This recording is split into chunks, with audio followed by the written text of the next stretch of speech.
Well, as usual, when we try and do a little late fall trip for walleyes, we got a few challenges going on. First of all, it's pretty cold out. It actually snowed a little bit last night and this morning. And we've also got a ton of wind. But what we're going to try and do is figure out a pattern up here on Little Bay de Noc that is pretty typical around the country. A lot of times the walleyes will take and stage in areas close to where they're going to spawn in the fall. So if you look at places like Little Bay de Noc or Green Bay or the Vermilion area on Ohio or Quinte up on Lake Ontario, all of them are the same thing. There's the areas, the rivers and areas where they're going to spawn. The fish stage out in the deep basins next to that. So I'm fishing today with a good friend of mine, Ken Lee. We're actually waiting for him to get back from deer hunting this morning. It's opening deer hunting for them. But we're going to go out today and use maybe some spinners. We might try some lead core techniques with crankbaits. I'll tell you what, we're going to use whatever it takes to get the next bite.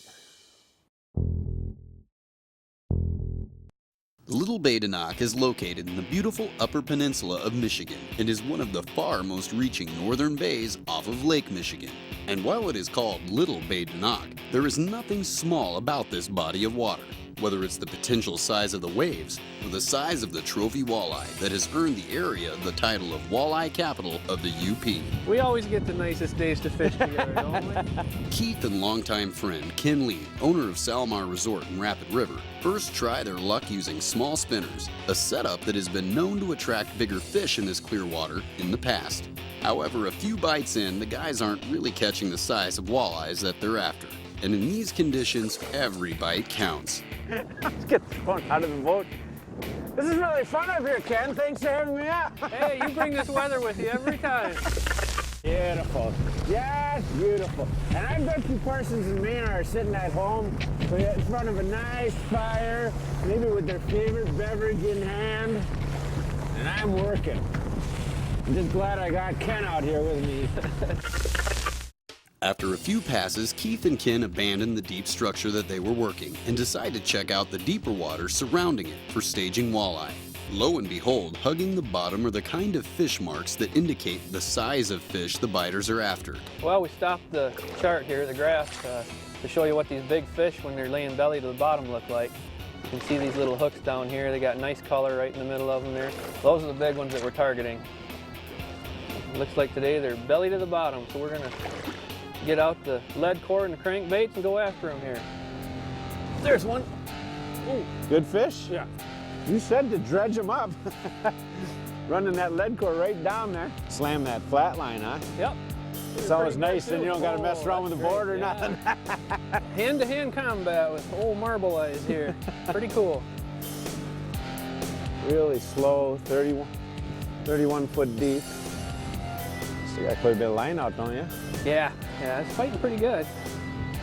Guess I get the net, huh? All right, coming in, coming in. We got another color to go, don't you? Another 30 feet plus we had a 50-foot leader on there, yeah. I like it when they come in straight down like that. Boy, he's really hanging down there. Well, we joked maybe it was the clouds moving in. Geez, I think I'm gonna go really long on this one. Wait to see how long this net is. Holy crap, he is hanging down there. Now it wants to go to the bottom again. Well, that's where he started. You ain't even pulling. No, I'm taking it easy with this one. I feel them head shakes on there, and it's pulling pretty good. It's actually pulling line. Look at the head shakes on the rod there. Oh boy, does that feel good. Got to be almost here, isn't he? Water's good and dark. You sure can't see too far down in there, can you? I'm gonna go with the big extension here. I see him. I see him. He's a good one. Coming up. Great one. Coming closer. Come on up here a little higher. I got him. I got the big extension of the net to get the big walleye. Nice. Awesome. Awesome. That is a good fish there. He whacked it. He wasn't going to get away. Boy, he's got one of the hooks even bent right up. You weren't even he was pulling pulling hard. Yeah, but you fought him great. Oh, thank you. That's what I needed. He actually got one hook on the outside of the mouth and one on the end. Just right. Lots of hooks in their mouth is what we want. Now that's Bay de Noc gold right there. That's a nice fish, Ken. Holy man, look at how pretty he is. Now it came right off the bottom, 30, 31 feet of water. Not only long, but girthy, chunky. Very It's got nice. shoulders, nice fish. I'm sure with that crank, I mean, we're only going like 1.1. That crankbait slowly coming over his head. Just looked up and got her. Pretty. Here you go, young man. You Pretty can take your fish. Pretty fish. All right. And what's your wife gonna say about that? That's all right. She doesn't mind me kissing these big girls. That's all right. Two of them. Double kiss. Now get her back in the water. I think she's had enough. You gotta reel her in and then she's gotta get kissed too. She going away all right? She's gone. Beautiful. All right. Having settled on targeting the deeper basin areas in search of walleyes, Keith and Ken continue to use everything available to them in order to maintain a constant speed and depth against the 30 to 35 mile-an-hour winds that have the once clear and serene waters of Little Bay de Noc churning with sizable fury. We aren't worried about following any kind of contour, but what we need to do is keep going at a nice slow speed of somewhere between 1 and 1.2, 1.3. Yep, speed is a critical factor. Especially with lead core, you know, if you get going too fast, the lead core lifts up, you aren't anywhere close to the bottom. Out here you go too slow, lead core sinks down and gets zebra mussels on it and debris and stuff. So what we went to is dual bow control. Ken's kind of keeping the bow pointing where it should so the wind doesn't swing it around. With the kicker, all I'm doing is putting it in reverse, trying to watch the speed, keep us going the right speed. So he's in charge of steering, I'm in charge of speed. We only need one thing now. Somebody open their darn mouth and bite. Fish on! What? That'll teach you to get something to eat. You missed another one. Yeah, go get one lowly granola bar and and you get the bite. Head shakes. Nice head shakes. Head shakes. We like lots. Did you drop that down a little?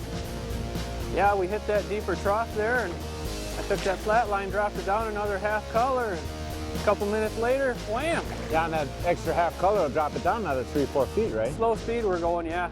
Time to get the net, I think. Oh, there's your leader, huh? Yeah, about another 40 feet there. Coming in straight down. Straight down is good. Oh yeah, it's starting to pound again, huh? How much line now, Oh, Ken? big old head shakes. It's right down here. We got about 10 more feet to go. He's right. Oh, I see him. I see a shadow.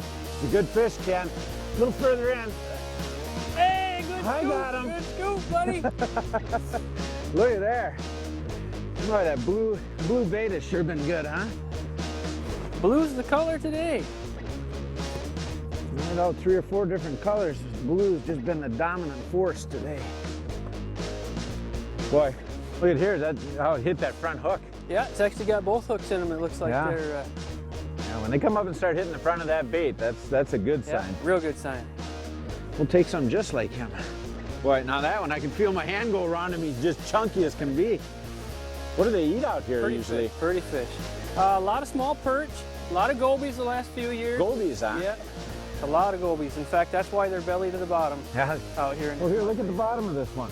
It doesn't have a white belly on him. He's kind of got a brownish belly. Yep, been laying in the mud. Is that what that's from? Yep, that's from that fish laying right in the bottom. In the Really? mud. Yep, laying right on the bottom. Well, that's what we're seeing on the depth finder. We ain't seeing any up even a foot or so. They're all just right tight on the bottom. Yeah, those are the ones we're seeing right on the graph there. I tell you what, if we caught everyone that was on the screen, we'd be doing good. We're doing real good. Put this one back. Very nice Bay de Noc walleye. Ooh, he was gone. I was going to help him out, but he didn't want no help. Nice. All right, good job. Good job, man. The real deal. Straight talk to make you a better fisherman. Brought to you by Bass Pro Shops. So what we're doing right now is cranking for these basin walleyes. They're hanging right tight down on the bottom, and it's cold out. You know, it's blowing, it's windy, but the water temperature's all the way down in the low 40s. So what we have to do is present subtle action crankbaits like a stick bait right in front of these fish. Obviously, a subtle action crankbait like a stick bait doesn't dive very deep. It can't get down 29, 30, 31 feet. So what we have to use is a weighting system. What we're using today is something called lead core. You can see this colored line on my reel here is a fairly thick line, and that's because inside of that line is lead. And so that lead is going to pull that bait down deeper. Now, the first thing we do though is let out what's called a leader. And in our case, we're using a 15-pound test fluorocarbon leader. And that leader is very clear, and it also allows that bait to have its action. It doesn't dampen the bait. At some point after we let out that leader, and we're using a 50-foot leader, you have to connect the lead core to the leader. And in our case, we're just using a small barrel swivel there to connect the two. And then what I'm going to do is just let out enough lead core to get that bait down close to the bottom. Now, at the slow speed that we're trolling, right around 1 mile an hour, lead core sinks very effectively. So in this case, we only got to let out about 3 colors of lead, or about 90 feet of lead, and that will pull that bait down into the zone. So we're using a subtle action crankbait. It's running behind a leader, but it's the lead core that's pulling that bait down into the zone, and hopefully right in front of a fish's face.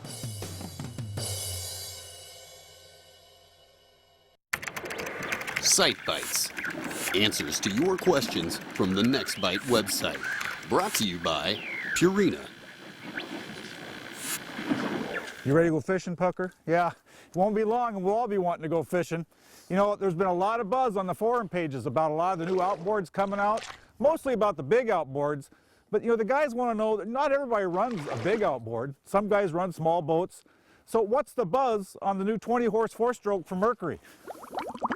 Here at the Next Bite, we got a sneak preview of Mercury's new little 20 horsepower four-stroke engine. They've made four strokes larger and smaller in the past, but not in that 20 horsepower range. But this one kind of fits that middle billing for the smaller boats, the 16s, the 14s. This is a real nice little console model. It's got trim and tilt, electric start, but it also is going to come in a tiller version for you guys who like to use tiller boats. Now, the beauty about four-stroke technology is you can pull right up to the pump, fill her up, no mixing of oil, just in and out of the gas station. It trolls very slowly, it's quiet, it has great low-end torque, good high-end speed. So for you guys who are looking for the perfect engine for your small boat, you owe it to yourself to go to your Mercury dealer and check this engine out. Remember, on the Next Bite website, you'll get answers to your questions. You can get involved in a great forum page, read articles, tips, all to help you get your next bite. Pucker, you want your next bite? As with most open water trolling scenarios, the better the line spread, the more area you can cover in a single pass. Even though Keith and Ken have determined that their lures should all be running close to the bottom, basically in this case at one depth, covering a wide area is still key in increasing your chances for catching more walleyes. What we're fishing here mainly is a deep basin area, and it's a large flat of deep water, but there is a deeper area, a deeper trough where it drops into 35, 36 feet of water. We're fishing mainly in 30, 31, 32 feet right here. We've got 2 planer boards out, one on each side of the boat here, and then we're also running these lines right over the side of the boat, the flat lines. The 2 planer boards, it allows us to cover more water for one, gets the baits away from the side of the boat. It's a dark day, we don't have to worry too much about spooking the fish, but out here in this deeper, clear water, a lot of times when the sun is out, you'll spook those fish by the shadow of the boat going over the top of them. So you want to get your baits out to the side of the boat. We could easily put 4 boards out, but with these flat lines, you get in a little bit deeper area, these little deeper troughs, and you can make a quick adjustment. So it's kind of nice to have a 2-part system like that. One you can adjust real quick with the flat lines, and then the boards allow you to cover more water. Hot Topics. Leading edge techniques and tackle designed to put more fish in your boat. Brought to you by thenextbite.com. You know, one of the hot topics for walleye fishing has always been our electronics. And in the last few years, the key feature that's been the hot thing is information sharing. What I mean by that is having one unit share information with another or more than one unit in the boat. Now, last year we talked a little bit about the Lowrance net, which is a networking system hitched up by a series of T connectors. And on that, you're allowed to share things like depth data, GPS data, so you can hitch all the units up to one GPS module. You've got some external like sensors, like water temperature sensors. That all can be shared on the Lowrance net.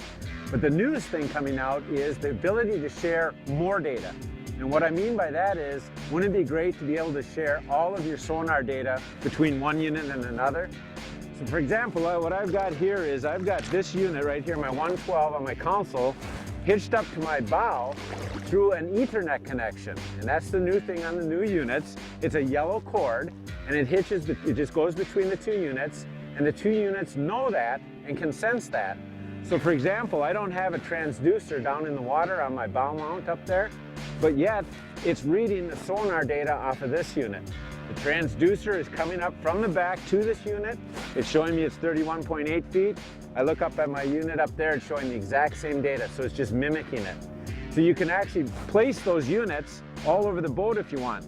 A lot of guys will put a unit here and a unit towards the back so that when they're trolling, they can see either unit, look either way, and see that same data.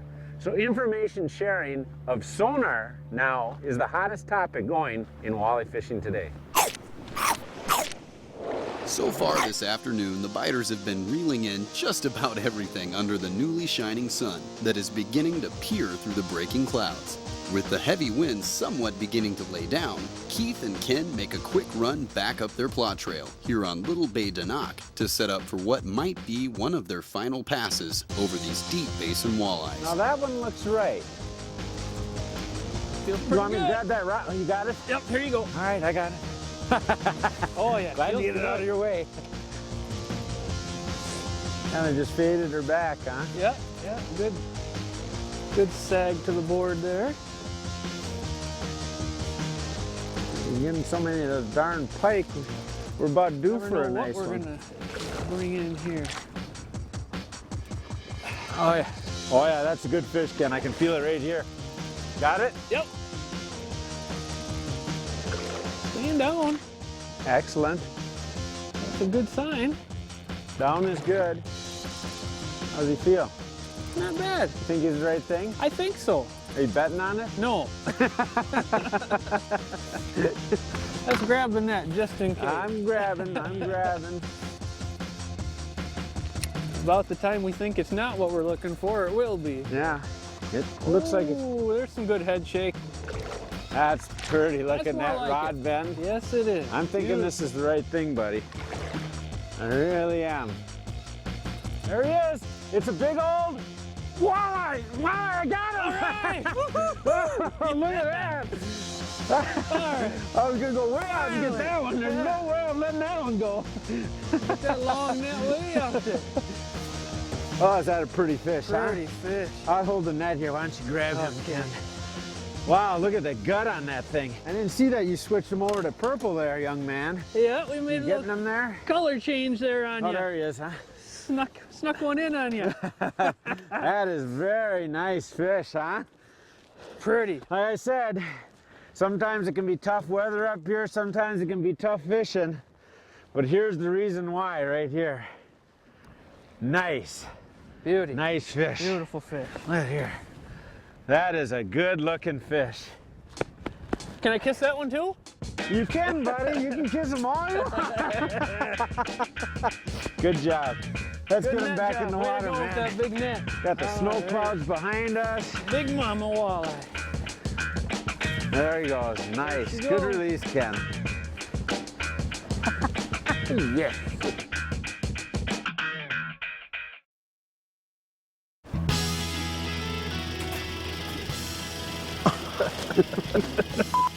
I love wind. Did I ever tell you that? The harder it blows, the happier I am. You know, sounds like how many the damn thousands of wind. fish are up there?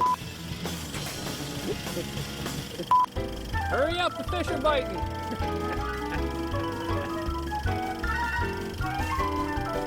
I'll be ready in 2 minutes. All right. You, Peters. I was looking for something to kill and eat. Just pull up to the pumps, fill her up, and you're done. No muss, no fuss, no